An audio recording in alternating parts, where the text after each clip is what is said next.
Wow, guys, JD Vance just went to CNN, NBC, ABC, and CBS, and he told them all the same thing.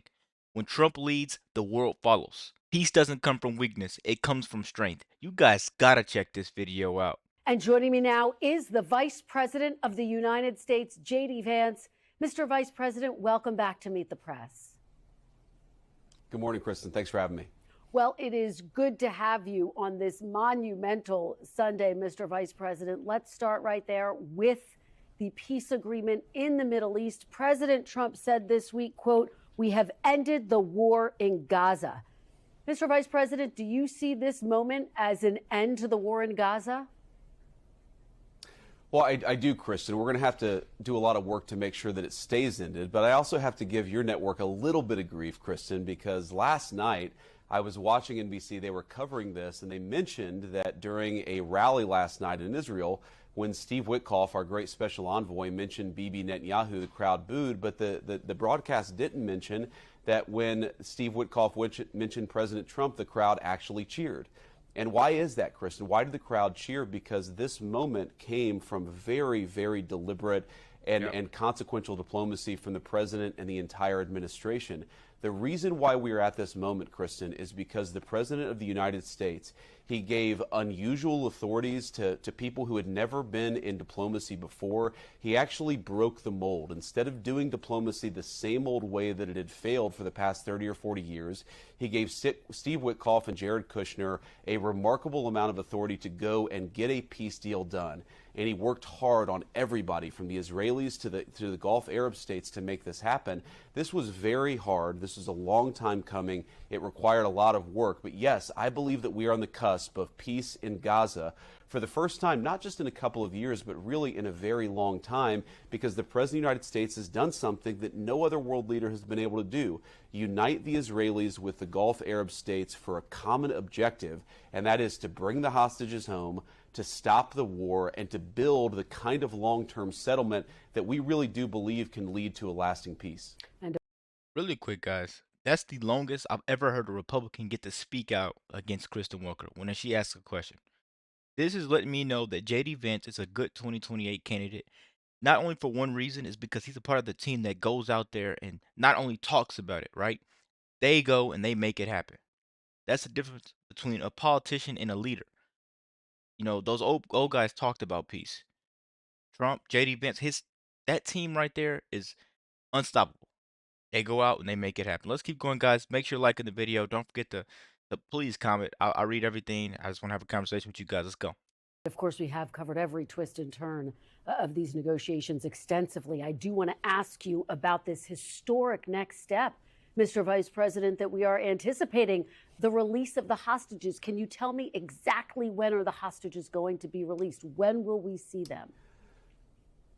Well, it really should be any moment now, Kristen. The President of the United States is planning to travel to the Middle East to greet the hostages Monday morning Middle Eastern time, which should be late, Sunday night or very early Monday morning here in the United States. So you can't say exactly the moment they will be released, but we have every expectation. That's why the president is going, that he will be greeting the hostages early next week. It's a monumental thing. It's great, of course, for their families. But I really do think that it shows what happens when you go outside the traditional failed diplomatic routes and actually try something new. It's kind of crazy to me, Kristen, that for our entire history, we've never had a president who's been willing to sit down both with the Gulf Arab states and the Israelis to try to tap some unconventional people to just get a deal done. And I think Americans should be proud of the entire administration. They should be proud of their country, because we've worked so hard to make peace in the Middle East happen, and we are right on the cusp of bringing these hostages home. It'll be a great moment for our country,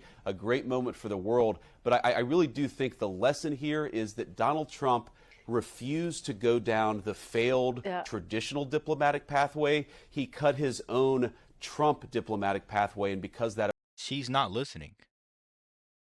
I know you guys can see that. We can go. I'm not gonna go back. We can go back if you guys won't. But she's not listening. You hear her 2 times. She tries to interrupt him. After she reads her paper, she reads her script, remembers it, then she goes out. She tries to speak in the middle of him actually dropping knowledge, actually answering the question. I mean, I wouldn't have done this if I was JD Vance. I would have went to Fox News and called it a day. Maybe went on Joe Rogan again or something like that. That was successful. Let me ask you about what we can anticipate from the United States. NBC News is reporting that the U.S. military is preparing options to deploy as many as 200 troops to Israel to support the flow of humanitarian aid and security assistance into Gaza.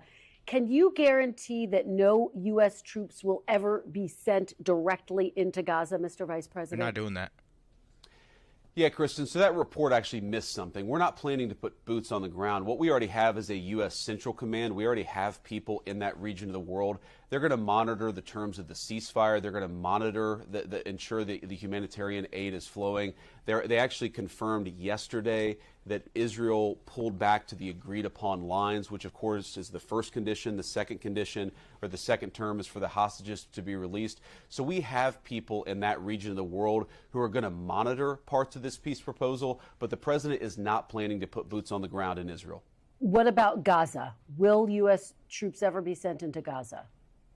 Just yes or no? That's what I mean, Kristen. He is not planning to put boots on the ground in Gaza or Israel. Okay. We're going to have Central Command troops that are already there that are going to monitor this peace proposal. We've actually had, and this is one of the great successes of the president's diplomacy, from Indonesia to the Gulf Arab states. Okay. We've had a number of Muslim majority countries offer to step up and have them put troops on the ground to secure Gaza. It's not going to be necessary for American troops to be in Gaza.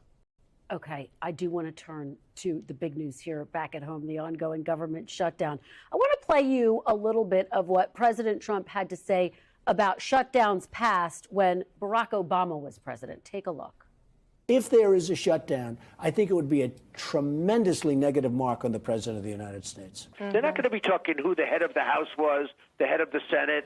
I really think the pressure is on the president. If you were president, what would you do? Well, very simply, you have to get everybody in a room. You have to be a leader. The president has to lead. You have to get the people in a room, and you have to get a deal. So, two things that I took from that, because I knew this was coming sooner or later. The biggest thing I would have to say from that is Trump, he was younger back then. Now he's grown so much, and the law has changed so much. People change, and they threw a lot of court cases at him. So now, what makes you think these people would disagree with him to keep the government open if it makes him look bad? These people close the government to make him look like a horrible person. Everything doesn't go as planned, but the plan always is to get everything done. Let's keep going, guys. Mr. Vice President, by President Trump's own calculus, doesn't change the goal. The pressure is on him to get everyone into a room and get a deal, is it not? Well, Kristen, I wouldn't focus on the political pressure to get a deal. We really don't care what the poll numbers say. But what about what President Trump said? What's good for the What American about what people. Mr. Trump said, his own words? Well, Kristen, the president was talking back then when Barack Obama was president about the political realities. We are focused now on the governing realities because we're in power and we're trying to make the American people's government work for the American people, despite the fact that Chuck Schumer and the Democrats have shut down the government. Yeah. We have to step back and remember, Kristen, that there is a clean bill to open the United States government. The vast majority of Republicans and even a few moderate Democrats voted to open the government, but it's Chuck Schumer and the far left of Senate Democrats who have prevented this government from reopening. Now, you talk about negotiation. We're happy to negotiate about any matter. We're happy to talk about health care policy, but not while the government is being held hostage, Kristen. This is not abstract.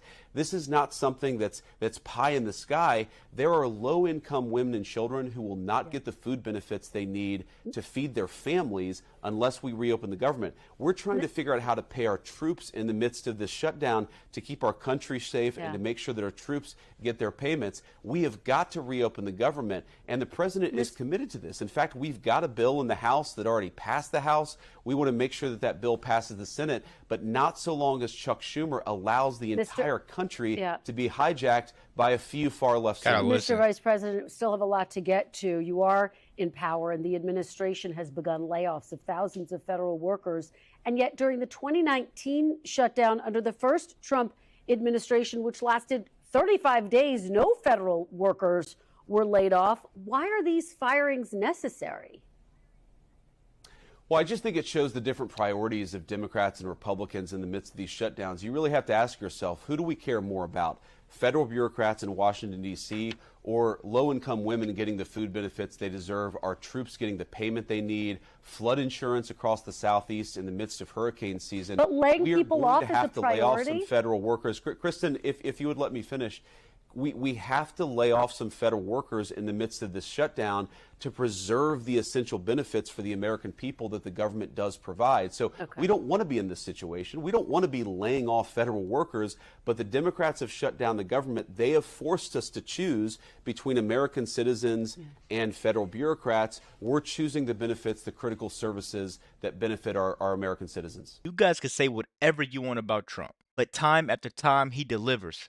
Peace abroad, peace at home, and a zero tolerance for any type of BS. And zero apologies for putting Americans first. Let me know what you guys think about this video. Be sure to like, comment, subscribe if you're new. And as always, let me know what you react to. We're out.